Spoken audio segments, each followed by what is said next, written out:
코로나 바이러스에 대해 알아보겠습니다. 코로나 바이러스는 RNA 바이러스로 사람과 동물의 호흡기와 소화기계 감염을 유발합니다.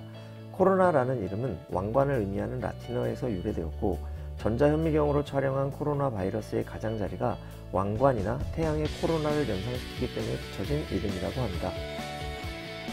코로나 바이러스의 RNA는 단단한 단백질 껍질이 감싸고 있고, 이 단백질 껍질을 다시 외피가 감싸고 있습니다.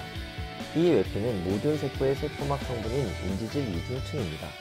외피는 숙주세포의 세포막과 융합하여 침투를 가능하게 해줍니다. 외피에는 단백질 분자로 이루어진 돌기들이 돌출되어 있습니다. 이 돌기들이 열쇠처럼 작용하여 숙주세포의 수용체 단백질과 결합하면 세포는 바이러스를 받아들이게 됩니다.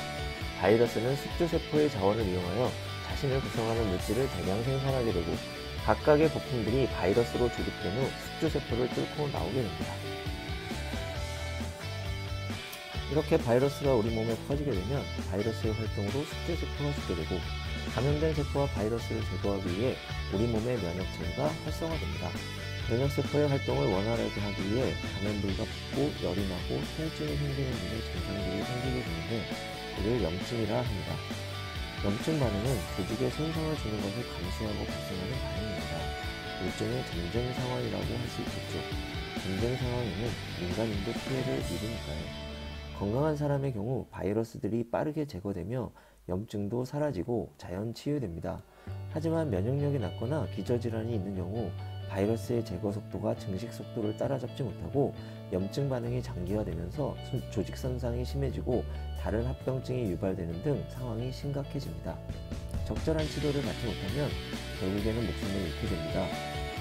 치료제가 없으면 치료도 매우 어렵고 치료 실패 가능성도 높아집니다. 간혹 건강한 사람의 몸에서 면역 반응이 너무 과도하게 폭발적으로 일어나 우리 몸의 장기들이 순식간에 망가져버려 손을 쓸 틈도 없이 죽음에까지 이르게 되는 경우도 있습니다. 이러한 현상을 사이토카인 폭풍이라고 합니다. 코로나19에 감염된 대다수의 사람들은 비교적 가벼운 증상으로 지나가겠지만, 전파 속도가 매우 빠르기 때문에 철저히 대처하지 않으면 많은 사람들이 짧은 시간에 감염이 되고, 감염자가 너무 많아지면 의료 시스템이 이를 처리할 수 없게 됩니다. 의료진, 의료장비, 방역복, 마스크 등이 부족해지고, 의료진의 감염으로 의료 시스템의 처리 능력마저 떨어지게 됩니다. 이런 상황에서는 사망자가 급격하게 늘어나게 됩니다. 치료를 받으면 살 수 있었던 사람들도 목숨을 잃게 되는 것이지요. 현재 미국과 유럽 등 전 세계에서 실제 벌어지고 있는 일입니다. 전파 속도를 늦추는 일은 매우 중요합니다. 백신이 있다면 백신으로 면역을 얻은 사람들이 차단막 역할을 해 의료 붕괴를 막을 수 있겠지만, 치료제도 백신도 없는 현 상황에서는 우리의 행동이 사회적 백신 역할을 해야 합니다. 감염되지 않기, 다른 사람을 감염시키지 않기, 우리가 할 수 있는 모든 것을 해야 합니다.